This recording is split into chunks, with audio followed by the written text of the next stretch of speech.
230ഓളം ആൾ ദൈവങ്ങളോട് സഹകരിച്ച ഒരാളാണ് ഞാൻ. എങ്ങനെ സഹകരിച്ചു? ആൾ ദൈവങ്ങളുടെ ഷൂട്ട് ചെയ്ത് സാറിന് ഒരുപക്ഷെ എന്റെ പ്രോഗ്രാം കാണാൻ ആൾ ദൈവങ്ങളുടെ മടയിൽ പോയി അവരെ ഇന്റർവ്യൂ ചെയ്ത് അങ്ങനെ അവർ പുറത്തു കൊണ്ടുവന്നതാണ്. അത് ഞാൻ കണ്ടിട്ടുണ്ട്. ഞാൻ ഈ ആൾ ദൈവങ്ങളെ കൊണ്ട് ജീവിക്കണം 4-5 വർഷമായിട്ട്. ഇവരെ കൊണ്ട് ജീവിക്കുക. ഇവര് ജനങ്ങളെ പറ്റി ജീവിക്കുന്നു. ഇവർ എന്ന് പറയരുത്. ഞാൻ ജീവിക്കുന്നു, ഞാനും എന്റെ പിള്ളേരും. അല്ല, ഇവര് പക്കാ ജനങ്ങളെ പറ്റി ജീവിക്കുന്നു, ഇവരെ പറ്റി ഞാൻ ജീവിക്കുന്നു. ഞാൻ ഒരു കാര്യം ചോദിച്ചത്, യൂട്യൂബിൽ ഇതിന്റെ വ്യൂവർഷിപ്പ് ഒക്കെ എങ്ങനെയാ പൊതുവെ? ഭയങ്കര വ്യൂവർഷിപ്പ്. ആൾക്കാർക്ക് ഇഷ്ടമാണോ? എത്ര കാലമായി തുടങ്ങിയിട്ട്? ഞാൻ ഈ അടുത്ത കാലത്താണ് 9 പേരോളം ഈ സ്വാമിമാരെ കൊണ്ട് ജീവിക്കുക. നല്ല വരുമാനം. ഇവര് കാണിച്ചു കൊടുത്ത കോപ്രായങ്ങൾ കാണാൻ വേണ്ടി ഒരു താല്പര്യം, ഒരു സമൂഹം ഉണ്ട്. കായികമായിട്ട് ആരെങ്കിലും കൈകാര്യം ചെയ്തു? അല്ല, അങ്ങനെ ഉണ്ട്. അടി കിട്ടുന്നതല്ല കാര്യം. ഇവരുടെ 2 തരം ആൾക്കാരെ ഞാൻ കണ്ടേക്കുന്നത്. ഒന്ന്, സമൂഹത്തെ പറ്റിക്കാൻ വേണ്ടി ഒരാൾ ദൈവമായിട്ട് മാറുന്നവര്. മറ്റൊന്നെന്ന് പറഞ്ഞാല് ഇവരുടെ ശക്തി ഉണ്ടെന്ന് ഇവരങ്ങ് പ്രഖ്യാപിക്കുക.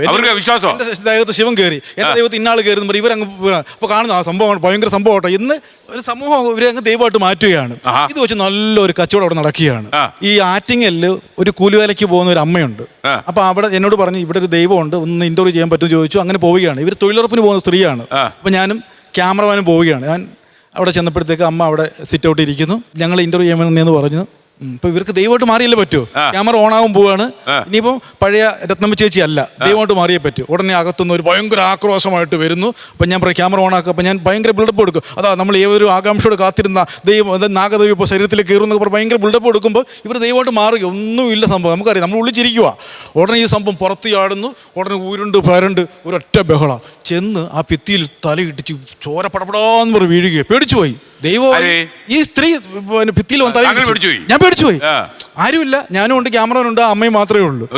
അവസാനം ഇവര് എന്ത് ചെയ്യാൻ പറ്റുന്നത്, നമ്മൾ അവർ ചോരെ കുളിച്ച് കിടക്കിയവർ ഇവര് ദൈവമായിട്ട് നിൽക്കുവാണ്. അവസാനം പറഞ്ഞ് ഇവര് എഴുന്നേറ്റ് എന്ന് പറയും, എനിക്കൊരു നിവൃത്തിയില്ല മക്കളെ, നിങ്ങൾ എന്തിനാ എന്നെ ഉപദ്രവിക്കാൻ വരുന്നത്, എന്നെ വെറുതെ വിട്, ഞാൻ ജീവിച്ചു പോട്ടെന്ന് പറഞ്ഞ് തനി രത്നം ചേച്ചി പുറത്ത് ചാടുകയാണ്. ഉപദ്രവിക്കരുത് സാറേ. വേറെ സംഭവിച്ചാലേ ഇതിനകത്ത് ഞാൻ ഹാസ്യ രൂപേണാണ് അവതരിപ്പിക്കുന്നത്. പരിഹാസമാണ്. നമുക്ക് ഒരു ഇവരെ പോലെയുള്ള ചെന്നിട്ട് ഇവർ തട്ടിപ്പാണെന്ന് പറയാൻ ഒക്കത്തില്ല. അപ്പൊ നമുക്ക് ഇൻഡയറക്റ്റ് ആയിട്ട് സൂചന മാത്രമേ കൊടുക്കാൻ ഒക്കത്തുള്ളൂ. എങ്കിൽ തന്നെ പ്രേക്ഷകർക്ക് മനസ്സിലാവുന്നുണ്ട് ഇത് തട്ടിപ്പാണെന്ന്. എങ്കിൽ തന്നെ 100 കണക്കിന് കോള വരുന്നത്. എനിക്ക് തോന്നുന്നു താങ്കൾ ഇത് കാണിക്കുന്നുണ്ട്, ഇത് തിരക്കി പോകും ആൾക്കാർ ഒരുപാടുണ്ട് സാറേ. ഇത് നമ്മൾ ഇൻഡയറക്റ്റ് ആയിട്ട് കാണിച്ചെങ്കിൽ ഇദ്ദേഹത്തിന്റെ ദേഷ്യം. എല്ലാ മതക്കാരും ഉണ്ടല്ലേ? എല്ലാ മതക്കാരും ഉണ്ട്. എല്ലാ ക്രിസ്ത്യനും മുസ്ലിമും എല്ലാം ഉണ്ട്. ഒരു കാര്യം കൂടെ പറയട്ടെ സാറേ, ഈ പെന്തക്കോസ്തിൽ നിന്ന് കത്തോലിക്ക ആയിട്ടുള്ള ഒരു പാസ്റ്ററെ പറ്റി സാർ കേട്ടിട്ടുണ്ടല്ലോ. ഇടുക്കിയിലൊക്കെ ഒരുപാട് സ്ഥലമുള്ളതാണ്. ഇദ്ദേഹത്തിന് തട്ടിപ്പ് ഞാൻ അടുത്ത സമയത്ത് കണ്ടുപിടിച്ചു.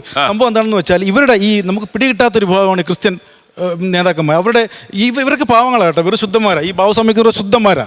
അവർ ക്യാമറയ്ക്ക് മുമ്പിൽ അഭിനയിച്ച് തകർക്കും. മറ്റവരെ പിടികിട്ടാൻ പാടാ ഈ മുസ്ലിങ്ങൾ, ക്രിസ്ത്യാനികൾ.